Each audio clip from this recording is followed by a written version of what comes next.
ओम नमः शिवाय। इस वर्ष 2024 में श्रावण मास का प्रारंभ 21 जुलाई दिन रविवार से होगा। प्रारंभ में शंकर देवम सर्व सिद्धि प्रदायकम माया शिव पुराणस्य क्रियते लोक हित भवे। आज से आप प्रतिदिन मेरे इस चैनल पर श्री शिव महापुराण की कथा का श्रवण करेंगे। श्री शिव महापुराण के प्रथम अध्याय में सौनक जी के प्रश्न करने पर सूत जी का उन्हें शिव महापुराण की महिमा को सुनाने का वर्णन किया गया है। श्री सौनक जी ने पूछा, हे सूत जी, ज्ञान और वैराग्य के सहित भक्ति से प्राप्त होने वाली विवेक बुद्धि कैसे होती है? साधु पुरुष किस काम, क्रोध आदि विकारों का निवारण करते हैं? कलयुग में जीव असुर स्वभाव के हो गए हैं, उन्हें शुद्ध बनाने का उपाय क्या है? आप मुझे कोई ऐसा साधन बताइए जो कल्याणकारी वस्तुओं में श्रेष्ठ हो, जिसके करने से शीघ्र ही अंतःकरण की शुद्धि हो जावे तथा निर्मल पुरुष को सदा के लिए शिव जी की प्राप्ति हो जावे। श्री सूत जी बोले, हे व्यास जी, आप ऋषि वृंद धन्य हो। आप में कथा सुनने की उत्सुकता है तो सुनिए। मैं एक अति उत्तम शास्त्र का वर्णन करता हूँ। यह शास्त्र भक्ति भाव उत्पन्न करने वाला, शिव जी को प्रसन्न करने वाला, काल रूपी सर्प का नाश करने वाला रसायन स्वरूप है। सर्वप्रथम इस शास्त्र को शिव जी ने अपने श्रीमुख से श्री सनकात कुमार जी से कहा था, इसलिए इसका नाम श्री शिव महापुराण है। श्री संत कुमार जी ने महर्षि वेद व्यास जी से इस शास्त्र का वर्णन किया। व्यास जी ने लोक कल्याणार्थ इसे संक्षेप में कहा। इस शास्त्र के श्रवण, पठन एवं मनन करने से कलयुगी जीवों का मन शुद्ध होता है और अंत में शिव पद प्राप्त करते हैं। इसके श्रवण मात्र से प्राणी को भुक्ति, मुक्ति तथा राज्य, सूर्य यज्ञों का फल प्राप्त होता है। इसके श्रोतागण शिव रूप होते हैं। इसके श्रोतागणों का चरण रज तीर्थ स्वरूप है। यदि श्रवण करने को समय नहीं मिलता तो 2 ही घड़ी बैठकर सुने। यदि प्रतिदिन ना सुन सके तो पवित्र महीनों में श्रवण करें। चाहे एक मुहूर्त अथवा आधा क्षण ही सही, इस पुराण को अवश्य श्रवण करें। इसी से दुर्गति नाश होती है। श्रोता संसार के कर्म बंधन को पार कर जाता है। हे महर्षियों, सर्व प्रकार के दान एवं यज्ञों के करने से जिस फल की प्राप्ति होती है, वह फल इसके श्रोता को स्वयं ही प्राप्त हो जाते हैं। इसका श्रवण, शिव नाम कीर्तन कल्प वृक्ष के समान फलदायक है। धर्माचरण को त्यागने वालों दुर्बुद्धियों के लिए तो यह शिव महापुराण अमृत ही है, लेकिन अमृत से तो केवल पीने वाला ही अमर होता है। शिव पुराण की 7 संहिताएं, 24,000 श्लोक हैं, 7 संहिताएं हैं। विश्वेश्वर संहिता, रुद्र संहिता, शतरुद्री, कोकिरुद्री, उमा संहिता, कलाश संहिता, वायु संहिता, ये 7 संहिता वाला शिव महापुराण परम दिव्य है, सर्वोपरि ब्रह्मातुल्य है, शुभ गति देने वाला है। इन 7 संहिता वाले शिव पुराण को जो पढ़ लेता अथवा सुन लेता है, वह जीवन मुक्त हो जाता है। हे ऋषियों, जब तक मनुष्य इस पुराण का पठन पाठन नहीं करता, तब तक वह इस संसार में अज्ञान बस घूमता रहता है। जिस घर में इस पुराण की कथा होती है, वह घर तीर्थ तुल्य है और उस घर के मनुष्यों के पाप नष्ट हो जाते हैं। सहस्त्रों अश्वमेध एवं सैकड़ों वाजपेयी यज्ञ इस शिव पुराण की 16वीं कला के बराबर भी नहीं है। पाप करने वाला तभी तक पापी कहलाता है जब तक कि उसने भक्ति पूर्वक शिव पुराण नहीं पढ़ा सुना। गंगा आदि पवित्र नदियाँ, 7 पुरी तथा गयादिक सभी तीर्थ इस पुराण की समता नहीं कर सकते।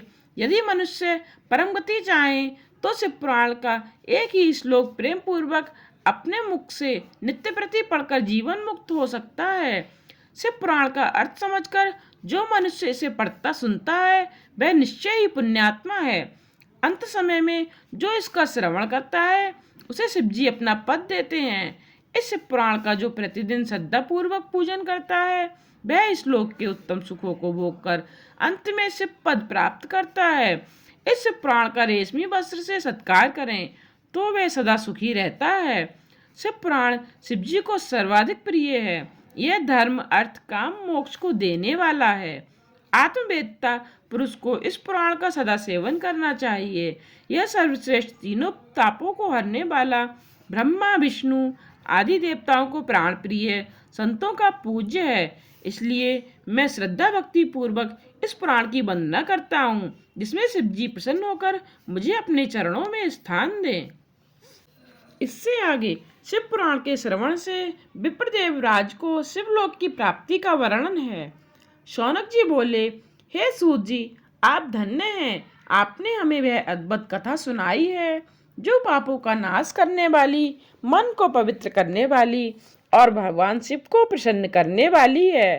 अब आप कृपा करके यह बतलाइए कि इस कथा के सुनने से कलयुग में कौन कौन से पापी पवित्र हो जाते हैं। सूत जी कहने लगे, हे मुनि सुनिए, जो दुराचारी, पापी, कामी एवं दुष्टजन भी इस कथा द्वारा शुद्ध हो जाते हैं। जो लालची, मिथ्याभाषी, पिता माता को दुख देने वाले, दंभी, पाखंडी और हिंसक भी शुद्ध हो जाते हैं। इसी के श्रवण करने से अपने वर्ण एवं आश्रम से पतित द्वेषी जन भी कलयुग में तर जाते हैं। छल कपट करने वाले, क्रूर आत्मा, निर्दयी पुरुष भी कलयुग में इसके द्वारा पवित्र हो जाते हैं। जो ब्राह्मणों के धन से पलते हैं, माँ व्याभिचारी हैं, वे भी इसके द्वारा तर जाते हैं। जो पाप परायण, शठ, अपवित्र, दुर्बुद्धि, देवदृश्य एवं साधुओं को द्रव्य खाने वाले पुरुष भी इसके द्वारा पवित्र हो जाते हैं। अब एक प्राचीन इतिहास सुनिए, जिसके सुनने से बड़े पापों का नाश हो जाता है। किरात नगर में एक दुर्बल और दुराचारी महादरिद्री ब्राह्मण रहता था।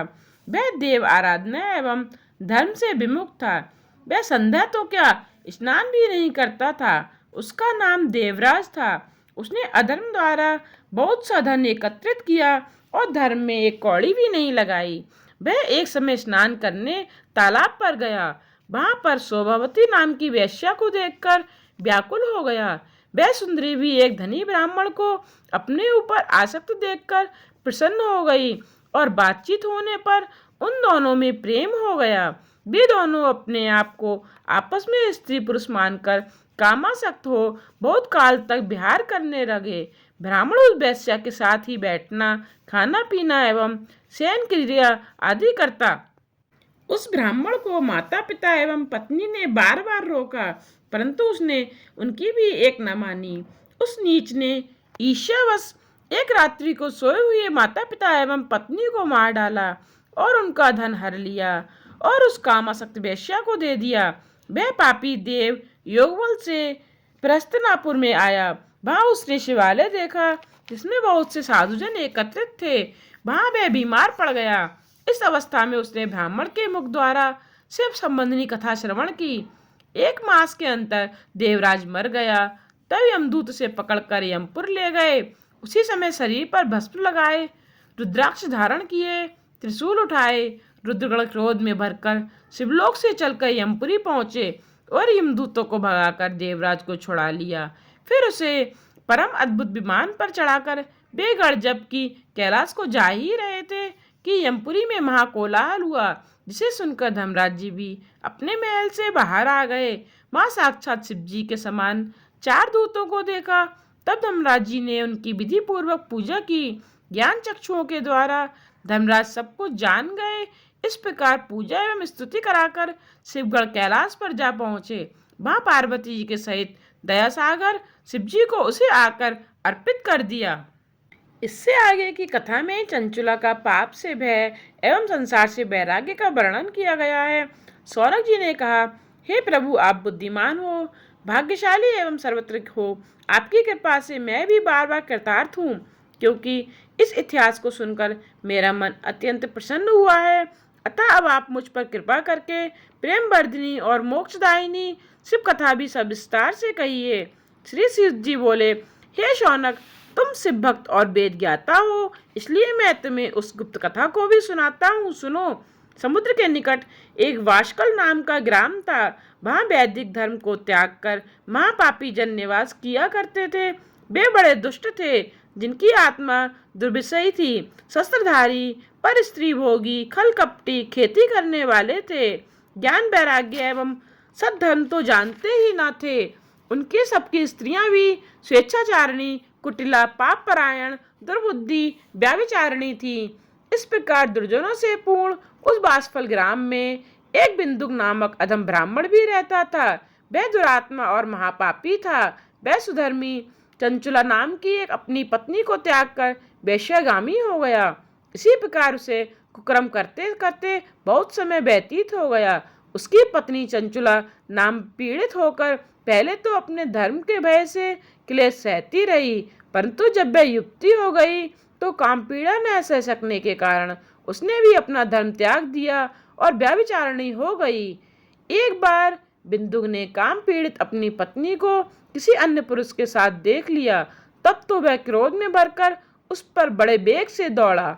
उसे आता देख वह पुरुष तो कपट करके वहां से भाग गया, लेकिन उसने अपनी स्त्री को पकड़ लिया और उस दुष्चरिता में खूब घूस जमाए। जब वह अपने पति से पिट चुकी तो उसे भी क्रोध आ गया और वह निर्भय होकर पति से बोली, तुम्हें अपना विचार नहीं कि तुम भी तो मुझ नवयौवना और पति सेवा परायण पत्नी को छोड़कर वेश्यागामी हो रहे हो। कहो तो जो पत्नी रूपवती हो, काम से व्याकुल हो और उसे पति का बिहार प्राप्त ना हो तो उसकी क्या दशा होगी? उत्तर दो। मैं रूपवती नवयौवना हूँ और मुझे तुम्हारा संग प्राप्त नहीं है, फिर मैं किस प्रकार काम पीड़ा को सहन करूं? सूत जी बोले, जब उस ब्राह्मणी की पत्नी ने ऐसा कहा तो उस दुर्बुद्धि पापी ने पत्नी से कहा, तुमने सत्य कहा है, तुम्हारा मन भी काम से व्याकुल है। हे कांते, अब मैं तुम्हारे मन की बात कहता हूँ, अतः उसे तुम निर्भय होकर सुनो। तुम निर्भय होकर पर पुरुष के साथ विहार करो, परंतु उनसे धन भी तो लो, क्योंकि मैं वैश्यगामी हो गया हूँ। इसलिए तू उनसे धन लेकर मुझे देती रहे, जिससे मेरा और तेरा दोनों का स्वार्थ सिद्ध होता रहेगा। सूत जी बोले, पति की यह बात सुनकर चंचला बहुत प्रसन्न हुई और पति की वह बात स्वीकार कर ली। अब तो वे दोनों कुकर्म में पड़ गए। इस प्रकार उन दोनों दुराचारियों को कुकर्म करते हुए बहुत समय बीत गया। कुमति दुष्ट ब्राह्मण समय आने पर मर गया और घोर पापों के कारण नरक में गया तथा बहुत काल पर्यंत नरक भोगे। इसके अंतरंग पापी विंध्याचल पर्वत पर भयंकर पिशाच हुआ। अब बिंदु पति के मर जाने पर मूर्खा चंचला पर पुरुषों के साथ घर में रह गई, पर पुरुषों के साथ उसका विहार वैसा ही रहा और समय की गति के कारण उसका यौवन बीतने लगा। एक बार दैवयोग से पुण्य पर्व के आने पर वह नारी बंधुओं के साथ गोकर्ण क्षेत्र में आ गई। बंधुओं के प्रसंग से उसने भी तीर्थ पर स्नान किया। बंधुओं के साथ इधर उधर घूमने लगी। किसी देवालय में पहुंचकर उसने दैवज्ञ के मुख से शिव पुराण की पवित्र कथा सुनी। कथा में उसने सुना, जो स्त्री पर पुरुषों के साथ व्यभिचार करती है उसे यमलोक में यमदूत लोहे के परिद्र तपाकर उसकी योनि में डाल देते हैं। इस वैराग्य वर्धनी कथा को सुनकर वह भय से कांप उठी। जब कथा समाप्त हो गई और श्रोतागण भी चले गए, तब वह डरती हुई शिव भक्त कथावाचक के पास जाकर बोली, हे महाराज, मैं दुराचारिणी हूँ और मेरा चरित्र पापमय है। मुझ मूर्खा ने अपने यौवन व्यभिचार में कामासक्त होकर व्यतीत किया है। आज आपकी वैराग्यदायक कथा सुनकर मुझे कुछ ज्ञान हुआ है। दुराचार में पड़ी हुई, स्वधर्म से पतित, महानिंदनीय मेरी क्या गति होगी? हे महाराज, मैं क्या करूं? किसकी शरण लूं? नरक समुद्र में गिरती हुई मुझे कौन आकर बचाएगा? हे विप्रवर, आप ही मेरे पिता हो। अब मैं आपके ही चरणों की शरण हूँ, अतः कृपा करके मुझ अबला का उद्धार कीजिए। सूत जी बोले, जब वह ऐसे दीन वचन बोली तब ब्राह्मण ने अति दया करके उसे उठा लिया। ब्राह्मण बोला, मुझे यह प्रसन्नता है कि तुझे समय पर ज्ञान हो गया। यह सब सदाशिव की कृपा है। अब तू भयभीत ना हो। शिव जी की कृपा से तेरे सब पाप नष्ट हो जाएंगे। शिव कथा के श्रवण से तुम्हारी ऐसी बुद्धि हुई जो विषयों से वैराग्य हुआ है। पश्चाताप संयुक्त तुम्हारी मति शुद्ध हो गई। इस पुराण की कथा के श्रवण से जैसा हृदय पवित्र होता है वैसा अन्य उपायों से नहीं होता है। हृदय के पवित्र हो जाने पर से पार्वती जी उसके हृदय में जाकर विराजमान हो जाते हैं। तब वह शुद्धात्मा शिव के परम पद को पाता है। इसलिए सभी वर्ण इस कथा को सुने, क्योंकि स्वयं शिव जी ने इसकी रचना की है। बहुत से पापी इस कथा के श्रवण से शिव का ध्यान पाकर पश्चाताप करते हुए सिद्धि प्राप्त कर चुके हैं। इसके श्रवण से सब प्रकार के मंगल होते हैं। शिव कथा को हृदय से मनन करने सदा के लिए हृदय पवित्र हो जाता है। शिव भक्ति से विमुख मोह माया में पड़े हुए मनुष्य को बिना पूछ का पशु ही जानना चाहिए। वह कभी संसार बंधन से मुक्त नहीं होता। इसलिए हे ब्राह्मणी, तू भी पवित्र परम कथा को सुनकर विषयों से मन को हटा ले। शंकर भगवान की कथा से श्रवण से तेरा हृदय पवित्र हो जाएगा, तब तुझे मुक्ति प्राप्त होगी। सूत जी बोले। यह कहकर दयालु ब्राह्मण शिव ध्यान में मग्न हो गए। तब चंचुला प्रसन्न चित्त हो आंखों से आंसू बहाती हुई हाथ जोड़कर ब्राह्मणों के चरणों में गिर पड़ी और कहने लगी, हे भगवान, आपने मुझे कृतार्थ कर दिया। फिर चरणों में से उठकर परम शांति से गदगद हो ब्राह्मण से वैराग्य युक्त वचन बोली, हे शिव भक्त, आप धन्य हैं, परोपकार परायण हैं, श्रेष्ठ जनों में वर्णनीय हैं। हे साधु, मैं नरक रूपी समुद्र में गिर रही हूँ, मेरा उद्धार करो।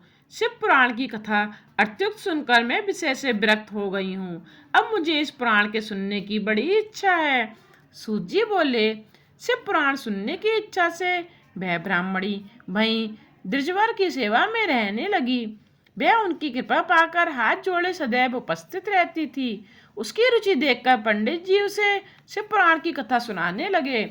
इस प्रकार उस महाक्षेत्र में श्रेष्ठ ब्राह्मण से शिव पुराण की उत्तम कथा उसने सुनी। भक्ति ज्ञान वैराग्य वर्धिनी एवं मुक्तिदायिनी कथा को सुनकर वह कृतार्थ हो गई। शिव की कृपा से शिवरूप का ध्यान उसने प्राप्त कर लिया।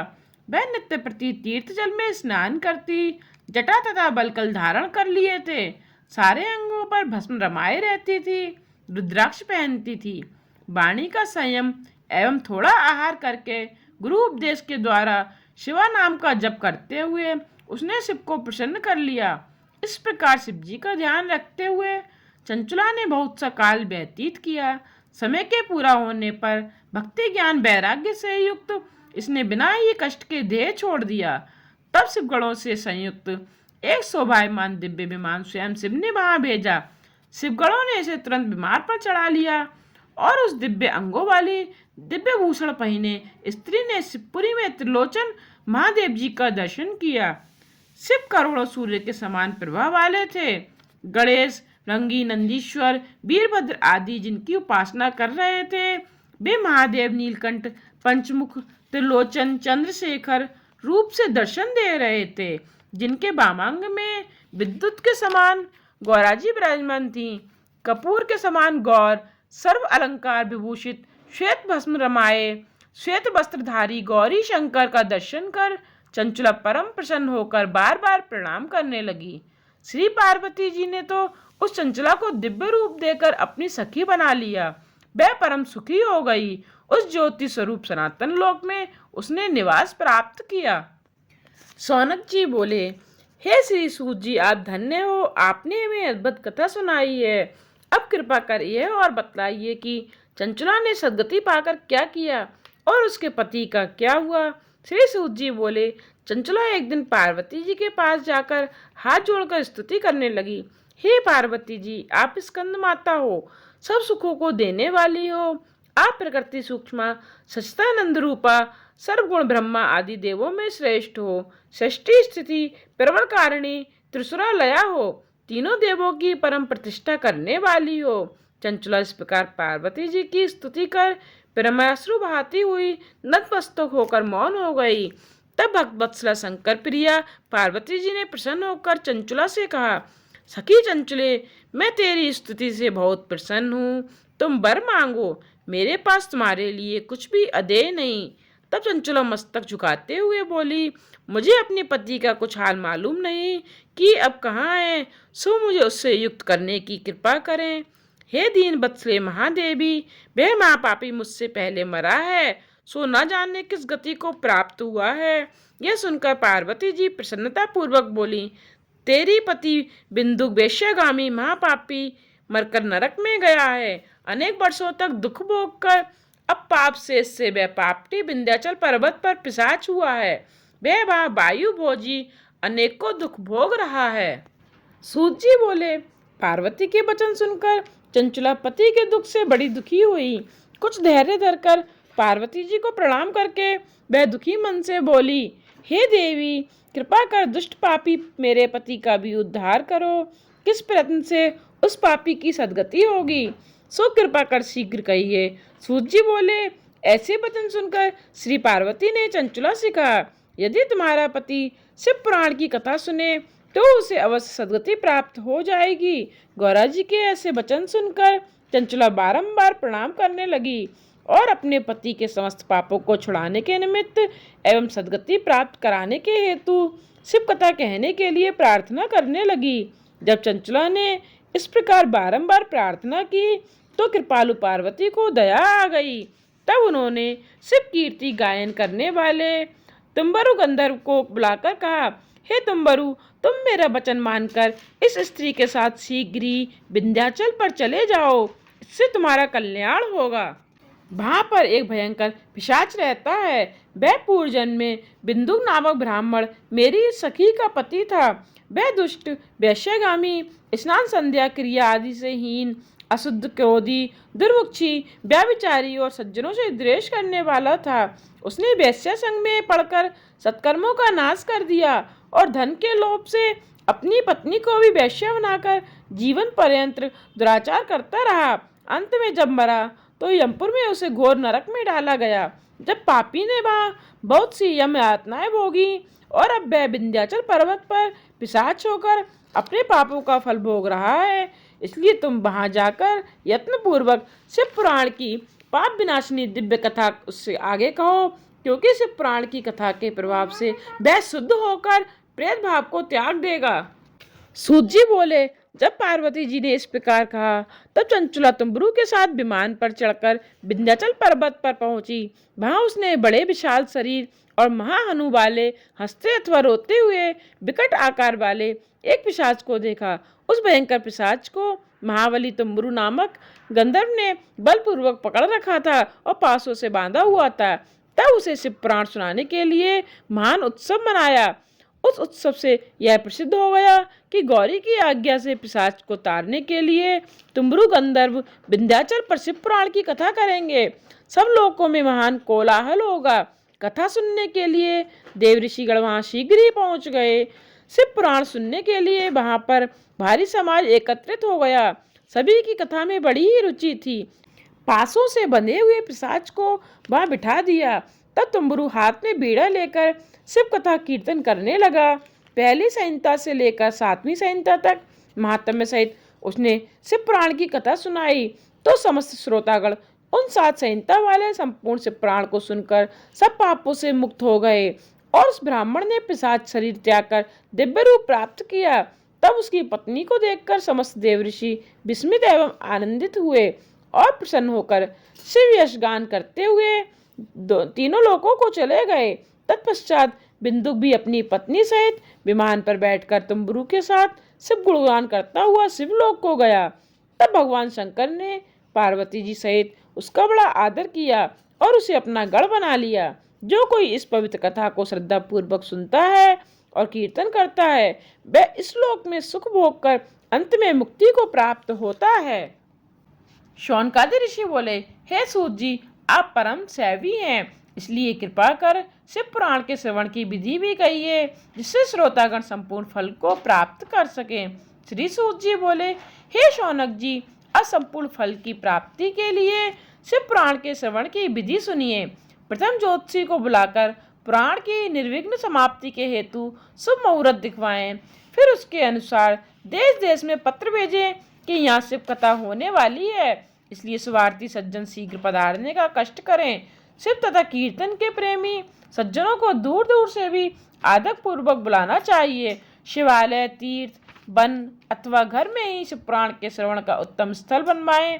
पृथ्वी को गोबर से लीप कर शुद्ध कर लें और घर की फालतू चीजों को वहां से हटा दें।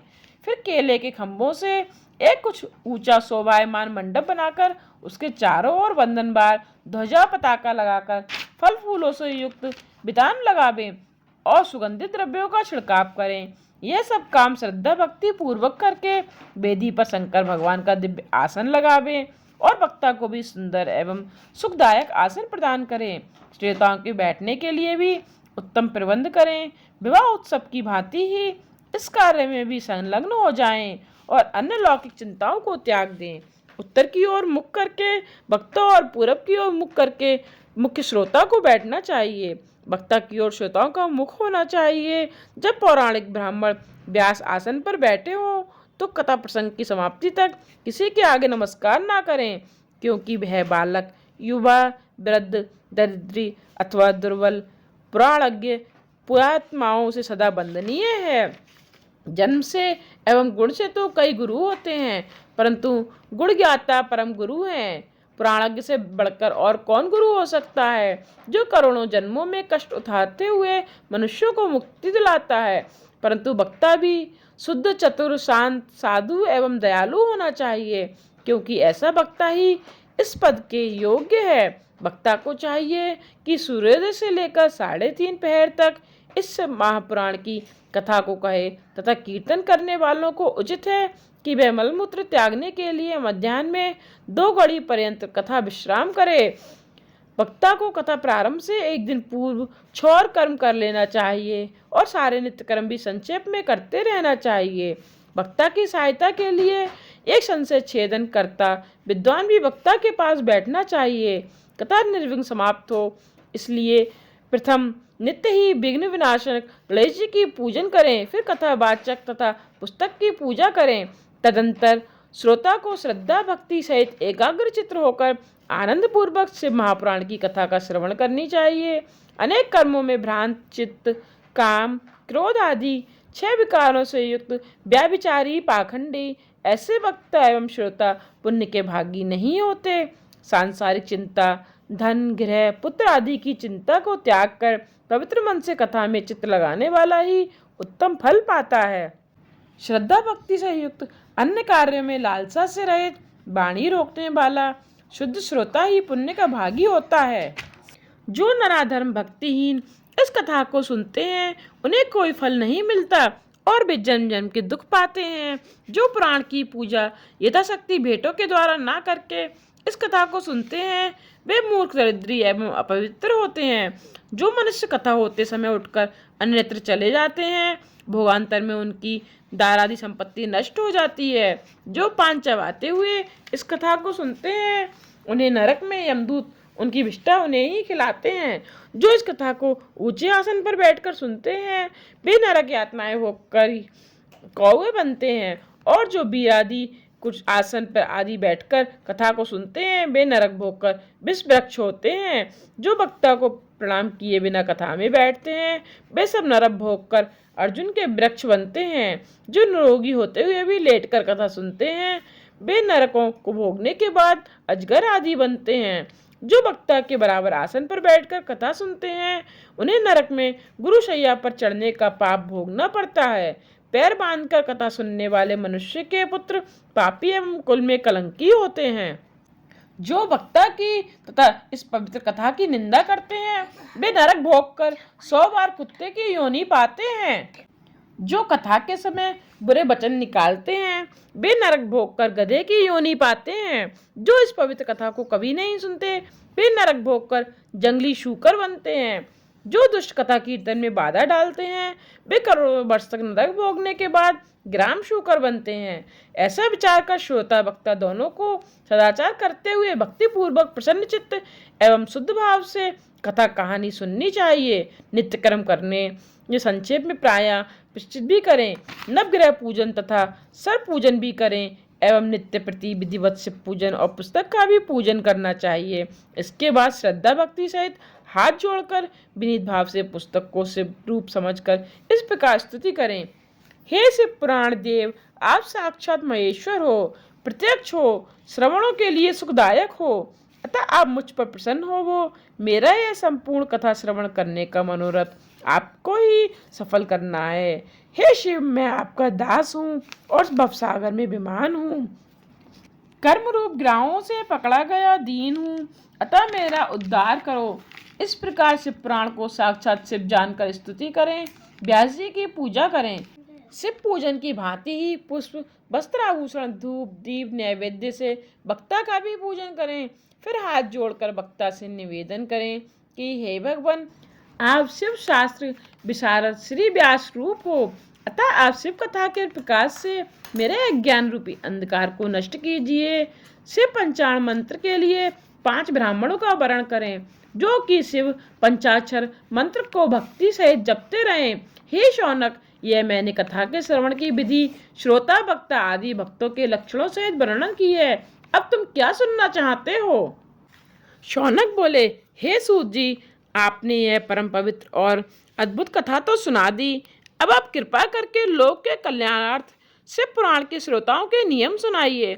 सूत जी बोले, हे शौनक, दीक्षा रहित लोगों को कथा श्रवण करने का कोई अधिकार नहीं है, इसलिए श्रोताओं को पहले वक्ता से दीक्षा लेनी चाहिए। कथा प्रति को ब्रह्मचर्य, भूमि शयन, पत्नावली व भोजन करना चाहिए, परंतु भोजन कथा समाप्ति के बाद ही करें। शुद्ध होकर भक्ति पूर्वक शिव पुराण सुनते हुए उपवास करके दिन में एक समय ही भोजन करें। घृतपान, दुग्धपान अथवा फलाहार करते हुए कथा अवधि तक एक बार ही भोजन करें, अथवा एक समय केवल खीर खाकर ही व्रत करें और कथा सुने। इससे सुख पूर्वक रहकर कथा में विघ्न पड़ने का भय नहीं रहता।